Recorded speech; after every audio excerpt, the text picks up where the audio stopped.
নমস্কার বন্ধুরা, আমি টুসিস কিচেনে সবাইকে সাদর আমন্ত্রণ জানিয়ে শুরু করছি আজকের রেসিপি। ভিডিওটি শুরু করার আগে যারা নতুন বন্ধু আছেন তারা অবশ্যই আমার চ্যানেলটিকে লাইক, কমেন্ট ও সাবস্ক্রাইব করে আমার পাশে থাকবেন, আর নোটিফিকেশান বেল আইকনটা অবশ্যই অল ক্লিক করে রাখবেন নতুন নতুন রেসিপি নোটিফিকেশানের জন্য। তাহলে চলুন শুরু করি আজকের রেসিপি বাসন্তী পোলাও। বাসন্তী পোলাওয়ের জন্য এখানে আমি 1.5 গ্লাস মতন আতপ চাল নিয়েছি। এটা গোবিন্দভোগ আতপ চাল। এই চালগুলি দেখতে খুব সুন্দর, খুব ছোট ছোট দানা, আর খুব সুন্দর একটা গন্ধ বেরোয়। যাই হোক, চালগুলিকে প্রথমে ভালো করে ধুয়ে নেব।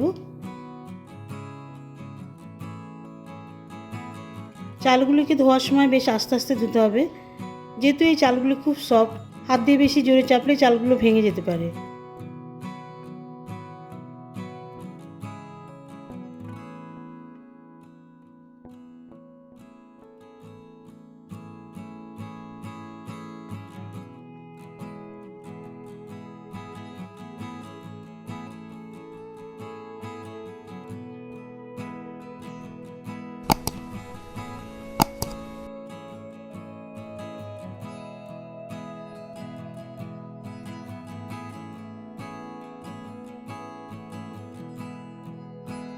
চালগুলি ভালো করে ধুয়ে নিয়েছি। এবার একটি ডিশের মধ্যে চালগুলি ছড়িয়ে দেব, যাতে এর মধ্যে যে এক্সট্রা জল থাকে সেটা পুরোপুরি শুকিয়ে যাবে।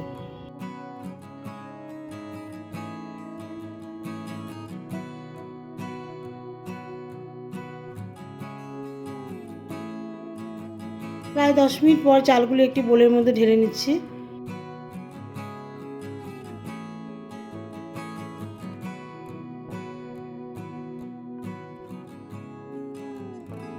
এবারে কিছু মশলা দিয়ে চালগুলি ম্যারিনেশন করে নেব। দিয়ে দিচ্ছি 1 টেবিল চামচ মতন আদা বাটা, 1 চা চামচ মতন গরম মশলার গুঁড়ো, লবণ, হলুদ গুঁড়ো, সবশেষে 1 টেবিল চামচ মতন ঘি দিয়ে দিচ্ছি। এই সব কিছু দিয়ে চালটাকে ভালো করে মাখিয়ে নেব।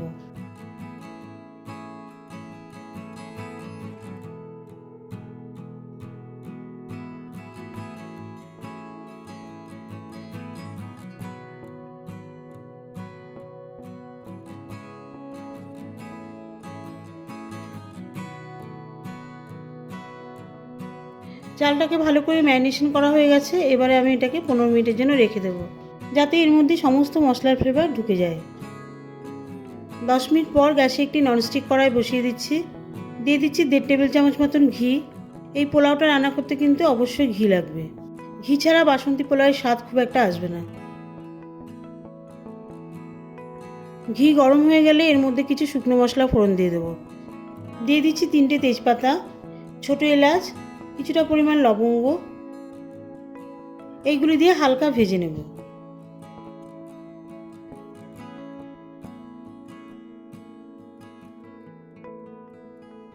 মশলাগুলি হালকা ভেজে নিয়েছি। এবারে এর মধ্যে মাঝারি সাইজের দারচিনি স্টিক দিয়ে দেব। দারচিনি স্টিক দেওয়ার পরে 1 মিনিট মতন ভেজে নেব।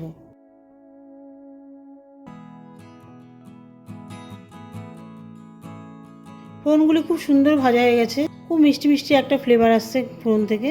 এবারে দিয়ে দেবো কাজু বাদাম। কাজু বাদামগুলিকে হালকা লাল করে ভেজে নেব।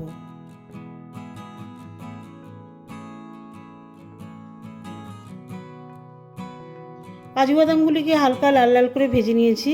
এবারে এর মধ্যে দিয়ে দেবো কিশমিশ।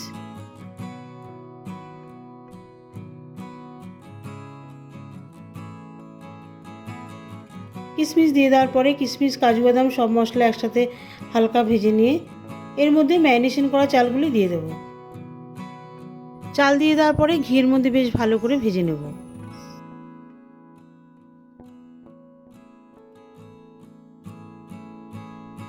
এইভাবে 5 মিনিট ধরে চাল ভেজে নিতে হবে, যাতে চালের মধ্যে যে মশলা আছে সেই মশলার কাঁচা ভাবটা পুরোপুরি চলে যায়, আর চালগুলিও ঝুরঝুরে হবে।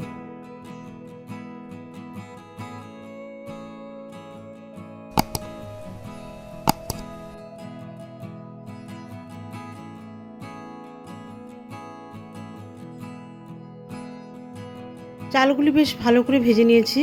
এবারে এর মধ্যে 1.25 গ্লাস মতন জল দিয়ে দেবো।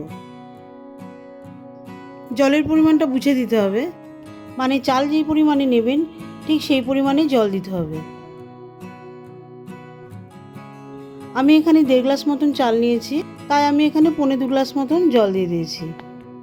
মানে 1.5 গ্লাস বা 1.25 গ্লাস জল দিলেই হবে, এর বেশি দেবেন না, তাহলে চাল বেশি সেদ্ধ হয়ে যাবে। এখন গ্যাসের ফ্লেম হাই করে দিতে হবে। যাই হোক, চালগুলি জলের মধ্যে ভালো করে মিশিয়ে দিয়েছি।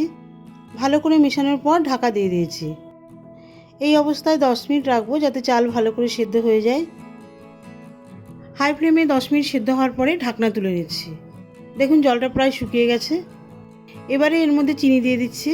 চিনিটা নিজেদের পছন্দ অনুযায়ী দেবেন, যে যেমন মিষ্টি খেতে পছন্দ করেন সেই পরিমাণ অনুযায়ী চিনি দেবেন।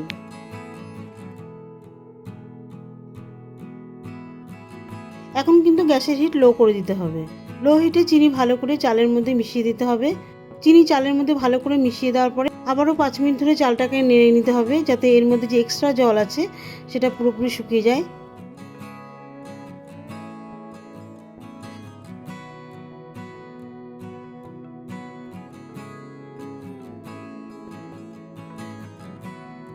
চাল কিন্তু 5 মিনিট ধরে ভালো করে নেড়ে নিয়েছি। খুব সুন্দর হয়েছে পোলাওটা, ঝুরঝুরে একদম। ব্যাস, বাসন্তী পোলাও পুরোপুরি কমপ্লিট।